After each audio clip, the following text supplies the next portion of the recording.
Everything changed one day. My father was assassinated when I was 9, which is almost 30 years ago now. All my heroes that I worship, they were like bona fide drug addicts. A friend of mine showed me a CD and he was like, look at this guy. This is Kurt Cobain. He's the lead singer of Nirvana. He used to use heroin and he died by suicide. And for me, that was like, whoa, that was so cool. But like, I don't even know why it was cool. In my teens, I would be thrown into rehab for months at a time. It was glorified prison. There's no program. You're depressed. People are talking about drugs and sex. It was like a dysfunctional environment. I was 19 and it was on my like 4th or 5th treatment. And then this guy who was 28, he was like, oh, this is your 5th treatment? This is just the beginning. And I was like, I don't want to be that guy who's been to like hundreds and hundreds of treatments. And the drugs weren't working. That was 39-year-old Samir Obaid from Bangladesh. Almost 2 decades ago, while in recovery, one of the many hardships he endured was insomnia. After suffering through 4 months of insomnia, he finally slept. And soon after, he awoke to a new world, a world in which he was no longer a heroin addict.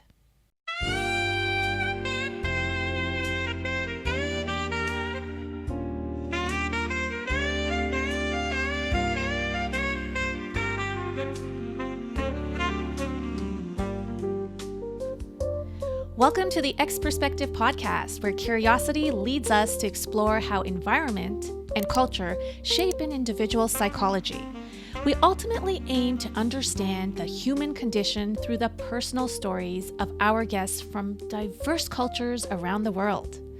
I'm your host, Raj, and today I am super thrilled to share that we have reached a major milestone in our podcast journey. This is the 25th episode of the X Perspective podcast. And in today's episode, we dive into why and how Bangladeshi expat Samir Obaid started using heroin. How much did sociocultural factors contribute both to his addiction and his recovery? We also explore what happens to the mind of a teenager whose dad is assassinated and whose role models are heroin addicts. After 5 years of heroin addiction, at the age of 20, Samir entered a rehabilitation center in Mumbai, India. That would mark the beginning of a 15-month journey to recovery. If you have ever wondered how the mind of an addict works and what recovery looks like from the perspective of someone who successfully escaped the grip of a powerful addiction, then this episode is for you. Join me as we take a glimpse into the mind of a former heroin addict. Tell me, what was it like when you were growing up in Dhaka, the capital of Bangladesh, with your family? We had a perfect family of 4. My brother is a few years older than me, and we used to walk to school. My mom was a high school professor. We call it a college in Bangladesh. And my father was a successful businessman and a politician. I was an average kid, had a lot of friends, not great in sports, not great in studies, just because I didn't pay any attention to studies, was more focused in sports and all of that. Everything changed one day. My father was assassinated when I was 9, which is almost 30 years ago now. And then things just like completely, my personality shifted within a year. I was 9 when I was 10. I wasn't studying at all. I was hanging out with kids who were cooler, who were older. When your dad passed away, first of all, what happened? He got assassinated? Yeah, so it was 96 elections. So the constituency we're from, our village is called Bhola. It was declared that he was going to become the member of parliament. And so it was like a whole political thing. And just before he was about to become member of parliament, he was assassinated right in front of his office. My mom was away for work. And it was actually on that day, that morning, my dad had taken me to school for a parent-teachers meeting. You know, South Asian dads, he's always busy, he's always traveling. But since my mom was traveling this time for work, he took me. And that was the last time I saw him. So we used to, as kids, we used to go go and hang out at dad's office and at the company. But that we're supposed to go that day, but we didn't. We stayed at home. And that's when it happened. It was a big thing. It was all over the papers. It was international news as well. It was like in the Middle East and whatnot, because he was like, doing a lot of business and stuff, export and all of that. And he was a politician. How did you feel when you found out that your dad was assassinated? Whew. I mean, the morning he got shot at 8 p.m. and then later I found that he died 4 hours later at the hospital. It was like 7 or 8 shots. The first one was the lethal shot to the head. I woke up in the morning at 5 a.m. My mom was, like I said, she was traveling and she was coming back. She had no idea. Only my dad had a cell phone. It was 1996, right? My mom didn't have a cell phone. Mm-hmm. And she was actually coming back from our ancestral village. My dad's, she had a posting, a teaching job there. She was on her way back, and it was on a boat, which took 12 hours. So she had no idea. Wow. Then when I woke up at 5 a.m., I never wake up at 5 a.m., at least then.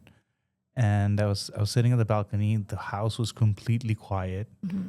I think everyone had gone out to get my mom from the pier. And I was just sat in the balcony, and I just knew. I remember crying for a bit at that point in time. And then for the rest, and then it was chaotic. When she arrived and my dad arrived from the hospital, it was just chaotic. Like hundreds and thousands of people flocked the street. And the prime minister, then she came. It was just like a lot of people. So it was also nice to see the kind of effect he's had on people. And I don't just say that because he's my dad. And even if I go to the village, you see that the amount of effect that he had on people. And Samir, would you say you were close to your dad? I would say as close as one can be, because he was traveling most of the time. So he was the guy who came back from Hong Kong or the US or whatever with the soft toys and bears and G.I. Joes and whatnot. And he was a reader, so was my mom. So I think I got that from him. So he would read all these novels, and then he'd tell us stories. And then he also got all these movies, Lion King and whatnot. You're 9, at that age, you're closer to your mom, right? But then you get the opportunity to get closer to your dad when you want to learn about life stuff or business or whatnot, all of these things. That never happened. So as close as one can be, there was love. Yeah, I loved him. There was no friction there. Can you describe to us what was your life like as an adolescent before your drug addiction? My life usually was going to school, hanging out with friends. I was really enamored by brands, and because one of my closest friends, he was like, okay, this is cool, brands and shoes. And I was just 9 or 10. And wrestling, and then getting into music, what's cool, what's not. Michael Jackson, Backstreet Boys. Then suddenly Backstreet Boys wasn't cool anymore, right? So rock and roll was cool. Quite a bit of Cartoon Network. Quite a bit of, and that, I guess that part I would hide from. I don't know. Maybe I'm just making it up, but I wouldn't speak about that as much in school because I was always trying to be an adult. And why was it important for you to be an adult when you were just an adolescent? I don't know. I guess I've seen that in a lot of people with addiction or just people in general. You don't want to be here. You want to be there, wherever. Anything is better than this, So that's where the smoking started as well. Because if you're an adult, you basically, that's what they smoke cigarettes. Otherwise, you're not allowed to smoke cigarettes. Talk to me more about your desire to want to please others, to fit in, or chasing cool things that you were talking to me about before. I don't entirely understand it. It still exists. I'm aware of it. I'm aware of, call it insecurity, call it void. I can go out and say everyone has it, but I can speak for myself that I'm aware when you don't want to be here. It's similar to that. You want some kind of sensation. Maybe it's boredom. Maybe it's being uncomfortable, being yourself. There's a lot of different things. I guess it takes a lifetime to understand all of that, but I do understand it a little bit better. And also at 11, it's just what you're feeling and what you think is right, and you're doing what you think is right. And sometimes it takes people never figure it out. Like, sometimes you just keep chasing. And I've seen that pattern in me. Uh, just keep repeating from 11, and then drugs, and then getting better, and then they manifest in different forms. Okay, let's go back to, so you're an adolescent. You pick up these habits. You said smoking. Was there anything else that you want to mention that you did as an adolescent? When you look back now, you're like, oh my God, that was very dysfunctional of me to do that. But you were doing it because of the reasons that you just mentioned. You were trying to do the cool thing. Like, was there something else? It's kind of like embarrassing, but I'm going to talk about it because it's important. There's a lot of, I think maybe around the time it was 11 or 12, started watching porn. And maybe there was a bit of cool to it. Sure, there was, because not all the boys in class had access to it. There was just maybe one guy who was older. And so I had access to it. Also staying up all night, watching movies, maybe reading books, and not studying at all. Because it's a prerequisite to becoming an addict, because you want everything now. Like, sensation seeking. If you're studying, you don't get anything in return right now. At 12, I was the first person who went out and got a girlfriend. It was just like we would speak on the phone and barely saw each other. She was like a neighbor, couple of houses away. So these are things really important for me, because I could go back to school and tell my friends, "Oh, I have a girlfriend. You guys don't have a girlfriend." So, tell us, how did you end up becoming a heroin addict? All right. So it started with alcohol. I started experimenting with alcohol when I was 12, and started drinking quite regularly whenever I would have access to it.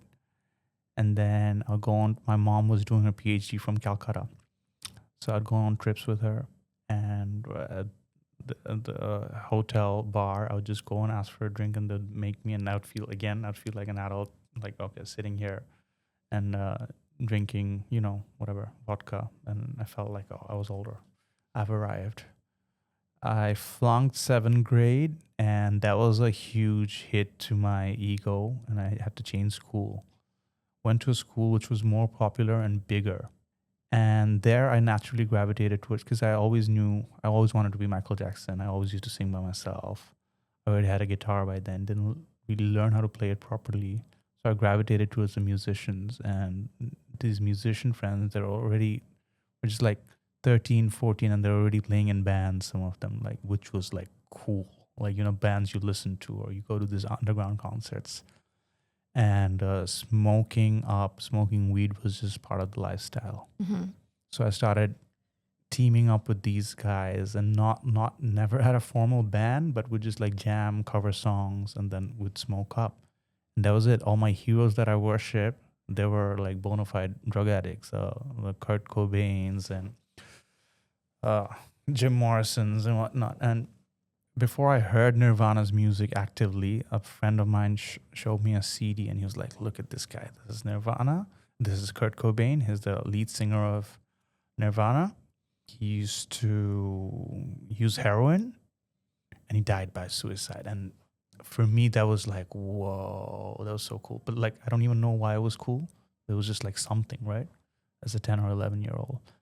Later, I really got into his music, his lifestyle, and early days of, I shouldn't say early days of internet, but early 2000s, and really researching articles about his death and about his depression. One of my oldest friends, he was a year younger, from the same school. He was using heroin.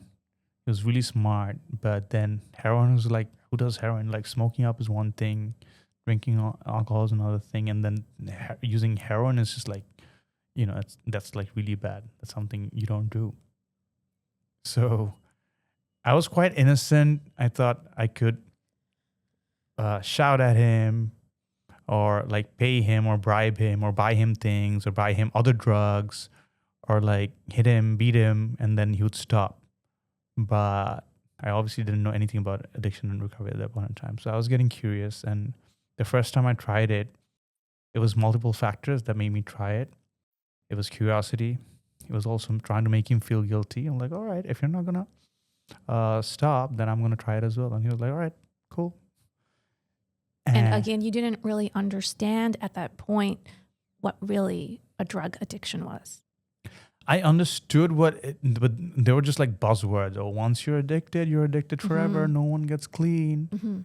Or heroin's the worst. People stay addicted forever. But these are like, I don't even tell people who are like, oh, I want to try heroin when they come up to me and tell me. I usually don't tell them anything because people don't listen. Like that's what I think. People just usually learn by their own experience. And if you're really smart, then I guess you tend to learn from other people's experiences. So when I used it for the first time, I was like, oh my God. Subconsciously, I was like, okay, this is it. Because it makes you feel a certain way physically, emotionally. I could forget whatever. Even the pain and the... Wait a second. You just said forget whatever. What are you talking about? Yeah, so the resentment, that's what I was getting to. Now I can go back and I can say, even in the recent past, maybe I have some kind of resentment I've had resentments towards life or God or life in general. Like, oh, life is not fair. The way my dad was taken away and then my addiction. So that came later. But at that point in time, I was supposed to be the only thing I was supposed to do was study, right? As a teenager. But that's something I didn't or I couldn't because my focus was just like I wanted to chase some kind of sensation, whatever it was. Were you trying to get rid of pain? It looks like it now. At that point in time, I didn't know that. Sort of makes sense. When you take drugs, any kind of drug, like I said earlier, you don't have to be here. You can be there. Whatever you have. Life is hard. Everyone knows that. You know that. Like, dealing with life on an everyday basis, it's just like, using drugs is comfortable. Like if you use a physical analogy, you get a cut, it's called drugs. So there's a reason why it's basically putting a balm on that. Okay. But addiction is basically you're cutting yourself and then putting a balm, cutting yourself, putting a balm. And then you have so many wounds all over your body. It stops working at a certain point in time, Wow. And that's what addiction is. I mean, initially it works. It makes you feel good. Like, it works beautifully. Maybe for me, I was dysfunctional immediately. I was dysfunctional from before. Drugs and money and all of these things, they make you more of who you are, right? So you have all these insecurities, you have all these character defects. They'll just get amplified, like, with drug use, depending on what you're using. But that's usually the case. If you're depressive, if you have that kind of personality, then you just like start getting into your own like shell. And what was coming out when you were doing the drugs? It was just, I would say, I've never phrased it this way, but I would say it was just like moving further and further away from responsibility and from reality and from society. As a teenager, no studies, and then getting into, and I wasn't brought up that way. I saw my mom struggle from a really early age. I knew subconsciously I shouldn't be using heroin, like, Okay, now I know what it is. As a kid, it was like something else. So it's something like it's forbidden. But now that I'm using it, I'm like, I know I shouldn't be using it. But it was compulsion. Like I couldn't stop. I couldn't help it, right? Did you know that you were hurting anybody along the way while you were doing this? Like your family? Again, in hindsight, I was just hurting my potential. I knew that, again, on a subconscious level. Like I shouldn't be doing it. I kept it hidden for some time. My mom was in denial and she was like super busy. She had a job and she was also looking after my father's business and expanding it. And what about your brother? When I started, by then, when I started smoking weed, he was around for a bit and then he left for his higher studies. He went to Toronto to study. So he wasn't around. So for For a teenager wanting to use drugs and party, it was just like the perfect environment because You were unsupervised. yeah, absolutely. And that's also 85% of addiction, or at least heroin addiction, happens in like, broken families and when kids are unsupervised. That's also a statistic. At least it was when I was getting clean in 2007. Samir, I want to know if you can remember, how did it feel to be on drugs and feel like, how was the addiction? What's the feeling? Like, were you feeling that this is some kind of control over your life, or it was escape, or was it a protection or feeling a void? What was it? I know you talked about pain. So there are so many different phases because initially you're in denial, right? I won't get addicted. These people get addicted. It's contradictory because I also wanted to get addicted because it was cool, but I thought I wasn't going to get addicted. Can you tell me a little bit more? Why did you think it was cool to be addicted? I'll give you a reference of like I guess he hates that reference, my heroin hero or like rock god at that point in time, Kurt Cobain. Even in his biography or one of his books, even before he got addicted to heroin, he went on to concerts because he was big or getting big by then. And he would go and paint like track marks on his arms when he hadn't used heroin. And then he actually became a heroin addict. So I didn't know that. Not a lot of people know this about him, just like me being a super geeky person about him and his stuff. So I knew that about him. And then later when kids started started using heroin, and they would be like, hey, look, Kurt, I'm using smack. And then he hated it. He's like, dude, I didn't want to be that guy. Because by then he was like addicted and was trying to kick the habit, right? Mm-hmm. Kind of like similar for me because you get this validation. Initially, I think it all comes from low self-esteem. We work on these things in recovery. We work on our assets and character defects.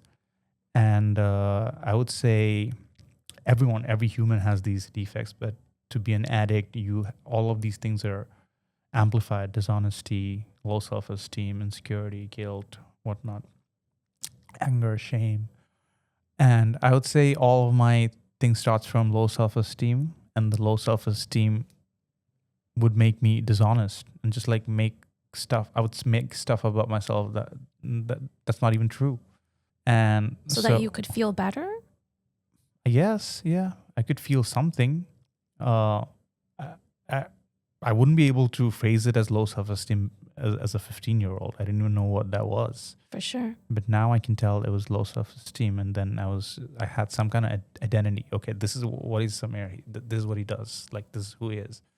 I'm an addict. And that gives you that gives you an identity for a while. And so when you eventually decided to let go of being a drug addict, was it really hard to let go of this identity? I don't think I've let go of that identity, but I've let go of surrender, right? Letting go. It happened when I understood that at first we thought it was like me using the drug and then me letting go of it. But then I realized drug was always the stronger adversary. Like I never had control. I'd be thrown into rehabs when I was 17, 18, 19. That was my life. And then when you acknowledge that okay, you're not in control, the substance, whatever it is, alcohol, drugs, all of it, those things are in control. And then it really hurts your ego to think that way, like, oh my God, okay, please let go of me. Mm-hmm. So it's the other way around, right?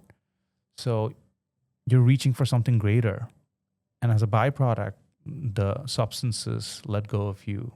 So you're reaching for goodness, health, you're reaching for evolution. I got it when I finally went into treatment in Mumbai in 2007. And then I gave all these things a chance, which I'd never given a chance, like waking up in the morning, making my own bed, being honest, things that good students in class did. And I never understood how they did it, or it was just like from another universe. I didn't realize it was just like maybe studying 30 minutes a day or an hour a day, and that's it. You're good. For me, it would be like, I don't know, like I'll be distracted with games and cartoons and all of those things. Samir, you mentioned earlier that you still hold on to that identity as an addict? Why? It's to serve my community primarily. To serve. We have this massive community worldwide, which started from the US almost 100 years ago, where when you start a meeting, I say that I'm Samir, I'm an addict. I'm Samir, I'm an alcoholic. It's humbling. It brings you back to where you come from. So it's not, for me, addict is not the connection that I have in my head. It's not a negative one anymore. It's my pillar. It's my core. I use everything that I learned from that experience and the program and everything else that I've learned in all these years in every aspect of my life, business, just, self-growth, relationships. What was the hardest thing that you had to come in terms with during recovery that you discovered about yourself? I would say the hardest thing that I've figured out about myself is the compulsive way where my addiction can manifest, where it was probably addiction to drugs before, then seeking validation, wanting fame, and then going into music school was a two-pronged thing. It was like wanting validation, but it's also who I am. I'm an artist. I want to make music. But then when you get addicted to the idea of wanting to become famous and wanting to, that validation, it didn't make sense to me that I was 10 years clean, but I was still feeling the same amount of emotional pain from not getting the recognition. And then you go for relationships that are addictive, and you now, after a certain point in time, I can notice a red flag from 5 miles away. And then even then, a lot of the times I've gone in and I'm because I just want the excitement, I want the fire. I mean, even so, that has been something where I could lie to myself and I'd be like, oh, it's going to be okay this time. Just like in early addiction, I'll be like, I'll be all right. It'll just be a little bit of discomfort. But it's never the case, right? You go into a relationship that you know you're not supposed to, and then everything else gets affected. What would you say that you learned in recovery that has really helped you? There's so many things. It's just like a 180 turn, the way I look at life. And that approach just keeps expanding. I'm so grateful because of whatever I learned in recovery.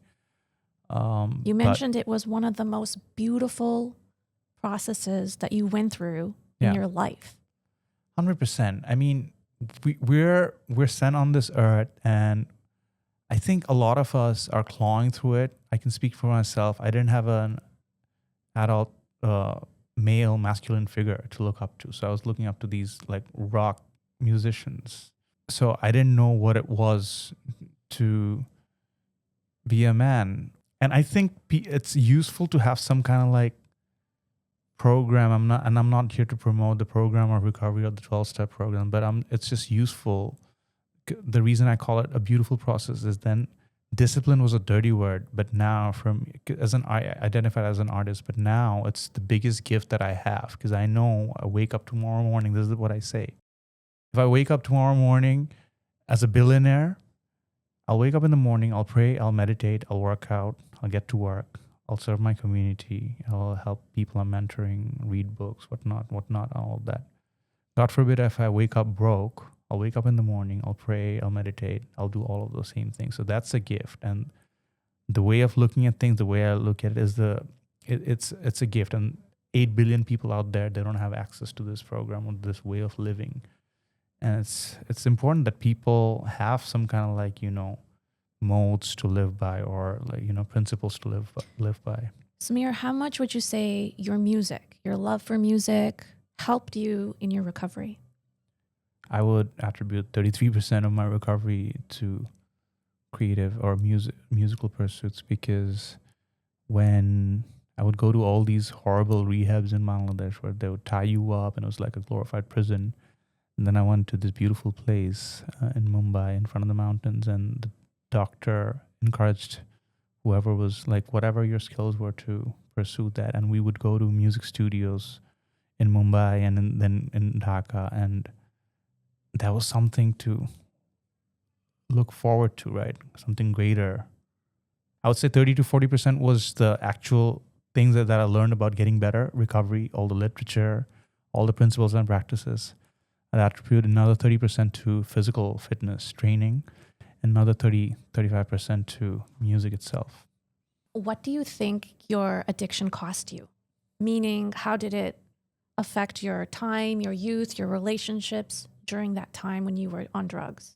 I don't look at it that way, really. That's been my journey. And if I'm feeling like a victim at any point, I think that can happen at any point of the day, then I'm like, oh, I lost these many years. But all the amazing connections that I've had, I have friends who are like from drug dealers who've gotten better, from rickshaw pullers, and then billionaire friends, like literally billionaires. And we've all had the same affliction of addiction. And there's like, no one can pay me money to erase my past. So I don't think I've lost anything. The way I've experienced life is just very unique, and it's my identity. So I wouldn't change it for anything, really. I really love that you don't look back with regret, No, and not you've at all. accepted what happened and you've grown from there. Absolutely. That's great. Why did you finally decide to let go? Again, I think it's grace that happened, and it was a gift from the universe, from God. That because I see, if it's an intelligent thing of intelligence, then I see a lot of people who are much more intelligent than I am in terms of grasping concepts, who keep struggling with their addiction for years. Friends in their 40s, 50s. But in terms of me letting go, it was just the pain was the biggest motivation. The suffering. I was like, okay, I don't want this anymore. I want like the reverse of what I was saying. But I don't want to be here. I want anything else. Was there something specific, a certain moment that happened where you were feeling so much pain that you came to this conclusion that I'm done with drugs? It was collective.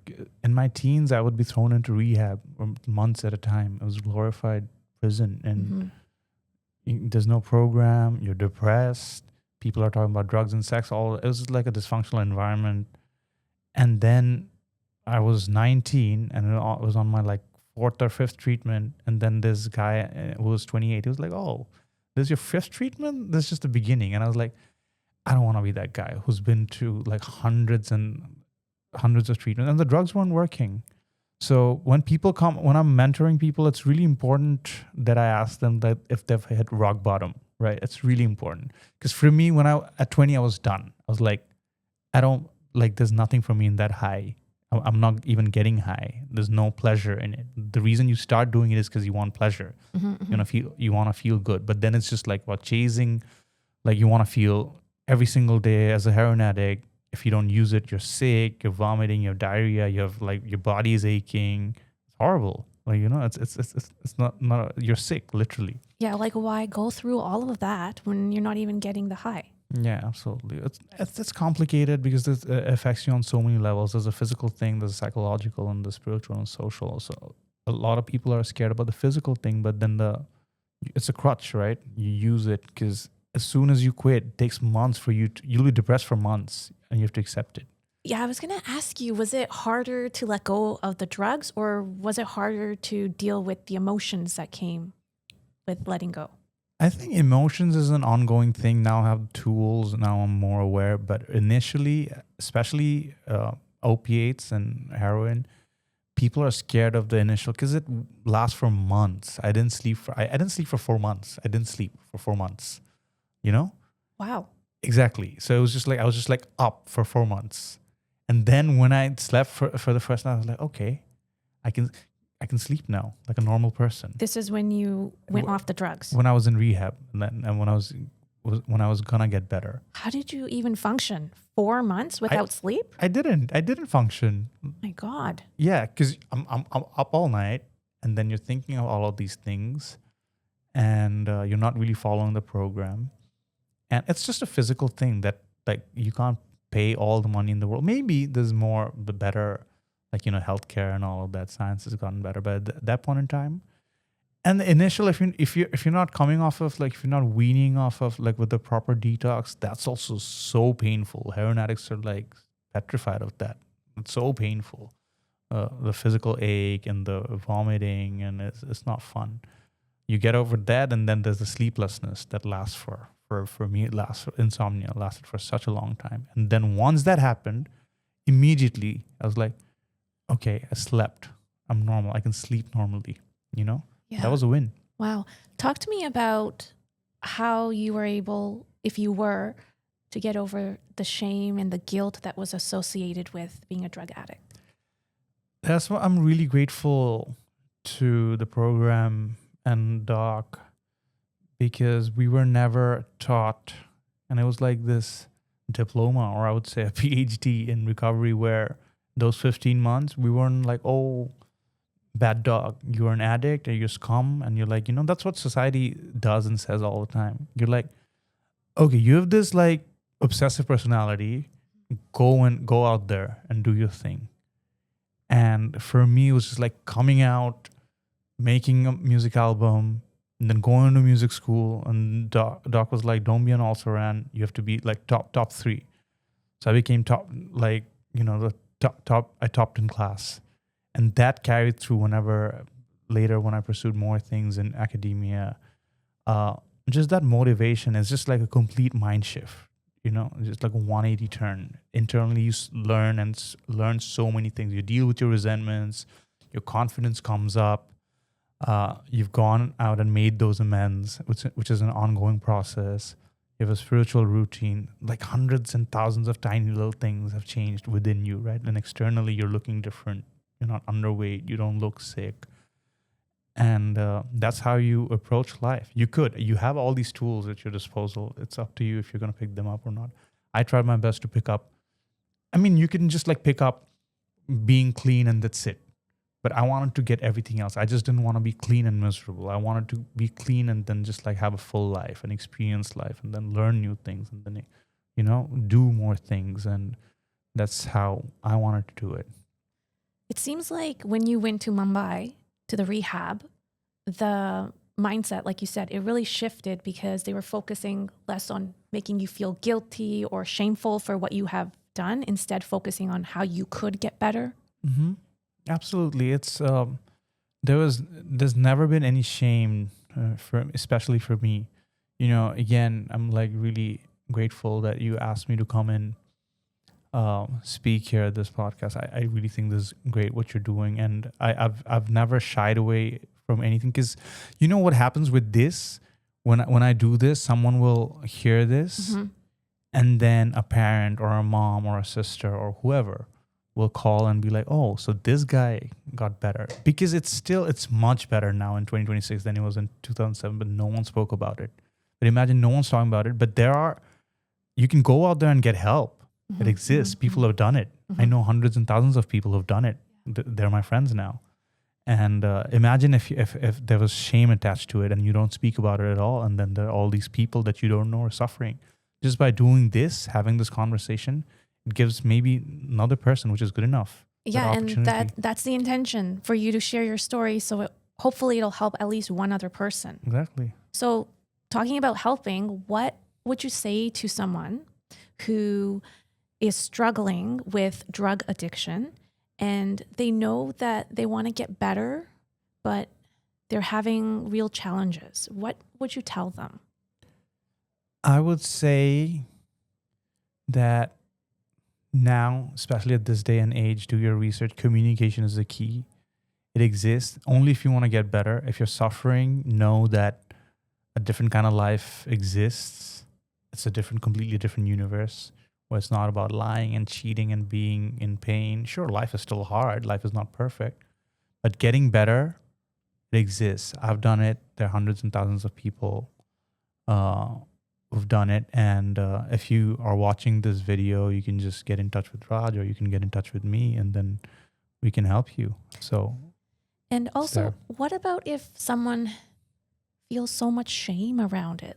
Like in certain cultures, I'm not sure, like where you grew up, was it difficult to come out and tell people that you were on drugs? Like, is it frowned upon there? And if that is the case, say if you're living in Bangladesh right now and you're on drugs, how can you reach out for help because you're feeling so ashamed? That is, I know it's a difficult one. And had my mom not gone out and spoken to I also have to give a massive shout out to my friends' parents who had dealt with this before my recovery. My mom had gone to those people, and my mom was so active in my recovery. And initially, she didn't even know. She would go out and then put me into rehab. If someone's feeling shame, I can understand where it comes from, because it's also not it's not made up. It exists. Society looks at you in a certain way because it's illegal. Then if you were to, like, for job and all of that, it's hard. Like all these programs that we attend, these are all anonymous programs. I'm rare who I come out, and I've been doing it from early recovery. It just happened organically.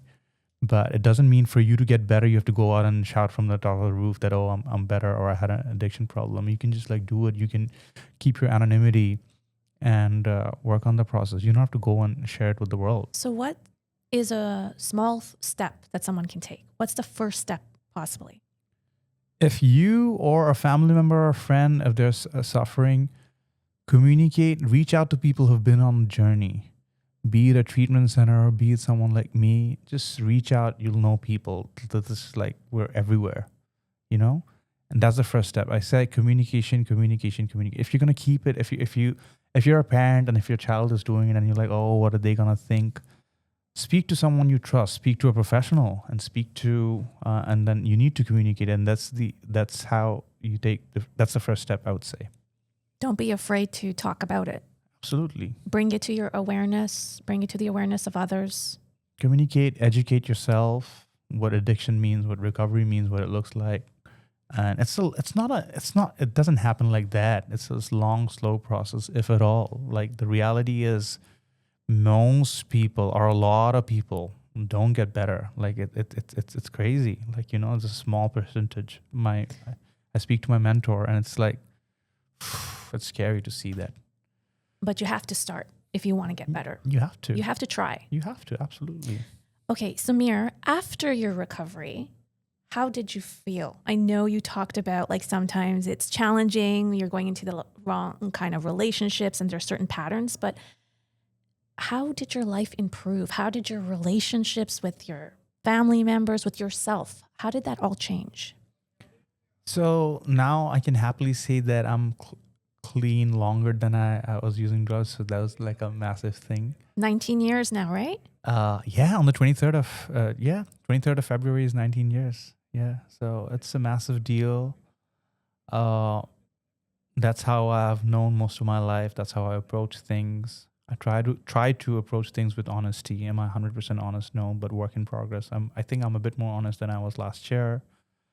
And that itself is useful. Not just external honesty, just being honest with myself, with my emotions. If I'm approaching this business project, why am I approaching it? That principle of discipline, that principle of repetition is something that I love. It's probably my biggest love in life. Just like getting back to the same thing every single day, So that is something that I never had. This tool of repetition, discipline. To me, most of the things that I do on a daily, there's like hundreds of things that happen at work, millions of things, like, firefighting all day, starting a new business. But the way I approach it is through, like, okay, let's do the next thing. And that's what recovery is, a day at a time. That's how I've got 19 years. People who have 40 years, it's like a day at a time. Sure, have long-term goals. I want to build my business in Dubai and Riyadh and Mumbai and Dhaka and all of that. But right now, I'm going to go back and then work on my sales and work on the event that's coming up and work on whatever's happening today. When you look back, Samir, what would you tell your younger self when you were taking drugs that you didn't know back then, that you know now? I don't know if I could tell anything to that guy and he would listen. Like, I don't know. Is there anything else you would like to say about drug addiction? If you're suffering from drug addiction, alcohol addiction, you don't have to, because people out there, they've done it, and just reach out, and help exists on various, many, many different forms. I have interviewed hundreds of people over the years, but this was the very first time I ever had a chance to talk with a former heroin addict. I have to admit, I learned so much about addiction from Samir's story. I'm happy to announce today that as of today, Samir has been clean for about 19 years. He has successfully graduated with a bachelor's degree in music production and holds an MBA. When he is not producing music or preparing for his next long-distance run, he is busy running his wellness center here in Bangkok. Named Sobar Wellness, the center has become a relaxing place where wellness, music, and community all come together. Anyone who is interested in connecting with Samir, whether it's to visit his beautiful wellness center or to seek support related to addiction, you can reach him at sobar_wellness_BKK on Instagram. We will also put a link in the description. Thanks so much for your attention and time. If you've enjoyed this episode, please consider supporting us on Patreon or buying us a Thai milk tea. You can visit the X Perspective podcast website for more information. There are also links in the description section. Your support helps us keep sharing meaningful stories.